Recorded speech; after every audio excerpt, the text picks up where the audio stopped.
పిండే పిండే మతిర్భిన్నా కుండే కుండే నవంపయః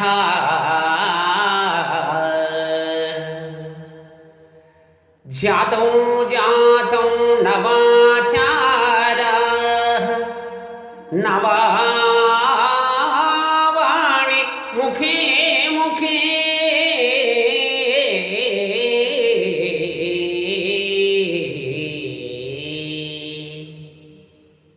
పిండే పిండే మతిర్భిన్నా పిండ పిండానికి మనిషి మనిషికి మతిర్భిన్న ఆలోచన భిన్నంగా ఉంటుంది. ప్రతి కుండలో ఒక కొత్త రకమైన పాలు, ఒక్కో జన్మకు ఒక్కో కొత్త ఆచారం, ఒక్కో నాలుక మీద ఒక్కో రకమైన సరస్వతి నడయాడుచూ ఉంటుంది అంటున్నాడు శాస్త్రకారు.